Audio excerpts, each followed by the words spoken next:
আমার আল্লাহ পাক ডাক দিয়া বলবে ওয়াসিকাল্লাযীনা কাফারু ইলা জাহান্নামা যুমারা। ও জাহান্নামের ফেরেশতারা, এই বেনামাজি দাড়ি কামানেওয়ালা বেপরদাওয়ালা গুনাহগার নবীদের বয়ান শুনছে মানে নাই, আলেম ওলামাদের কান্নাওয়ালা বয়ান শুনিয়াও মানে নাই, বরং বাইরে গিয়া বিরোধিতা করছে। জাহান্নামের হ্যান্ডকাপ লাগায়া দাও, জাহান্নামের দিকে হেসরাইয়া নিয়ে যাও।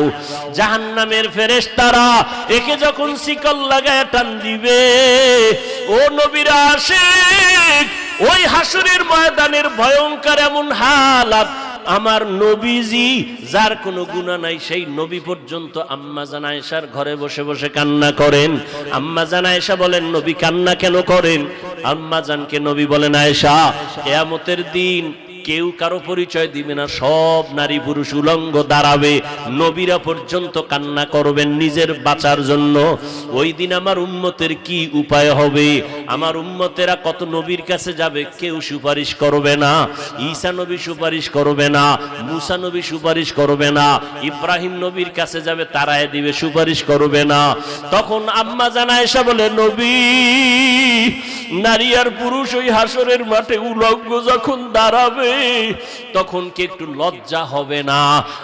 নারীদের দিকে তাকায় কি পুরুষেরা লজ্জা পাবে না? পুরুষেরা কি নারীদের উলঙ্গ ছবি দেখা কি কষ্ট লজ্জা পাবে না? নবী বলেন, আয়েশা, হাসরের মাঠটা এতটাই যে ভয়ঙ্কর হবে, কেউ কারো দিকে তাকাবারও সুযোগ হবে না। একদিকে সূর্যের গরম, জমিনটা হয়ে যাবে তামা, অন্যদিকে জাহান্নামের আওয়াজ, গরমে মানুষের মগজগুলো ভাতের মারের মতো ফুটতে থাকবে। ও যুবক বাবারা, ও পর্দার আড়ালের মা বোনেরা, আপনারা তো সারা দিন আগুনের সাথে থাইকা রান্না করেন, কত আগুনের তাপ সহ্য করেন। এই দুনিয়ার আগুন থেকে 70,000 গুণ বা 70 গুণ জাহান্নামের আগুন আরো বেশি তাপমাত্রা বাড়বে। ওই জাহান্নামের আগুন লাগা মাত্র কলিজা পর্যন্ত ভুনা হয়ে যাবে।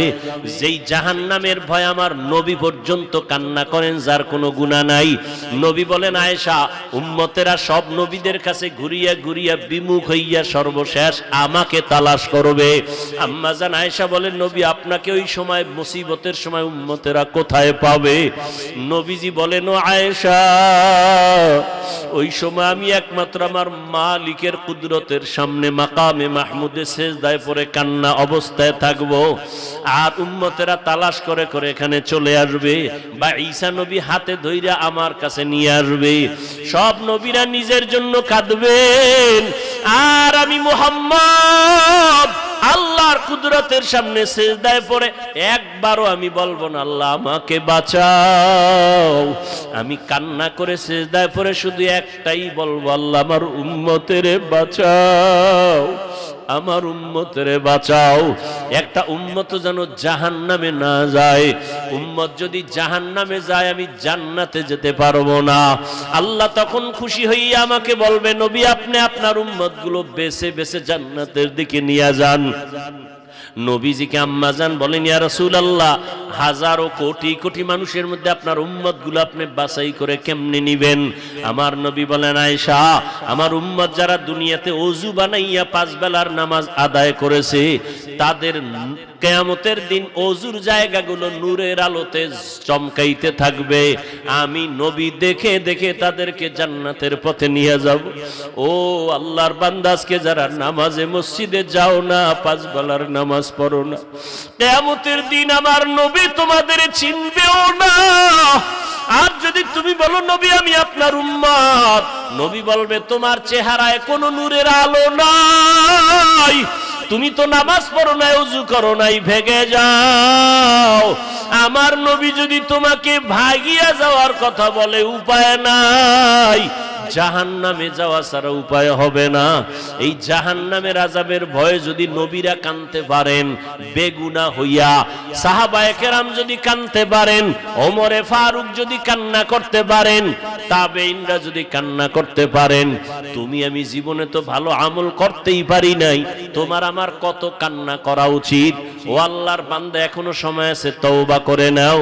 জীবনে তো নামাজ কম ছাড়ো নাই, বেপরদায় কম চলো নাই, মা বাবার বাবার সাথে বেয়াদবি কম করো নাই, আলেম ওলামাদের বিরোধিতা কম করো নাই। এখন তওবা করে নাও আর আল্লাহকে মনে মনে বলো, আল্লাহ কোন দিন মরণ হবে জানা নাই, আজকে থেকে তওবা করে নিলাম, আর নামাজ ছাড়বো না, বেপরদায় চলবো না, দাড়ি কাটবো না, মা বাবারে আর কষ্ট দিব না, ওলামায়ে কেরামের বিরোধিতা করব না। গর্তাওয়াকুল মিকুনি হার সুবহ শাম মিরাসানা দরসকে তু আজলা মাকাম।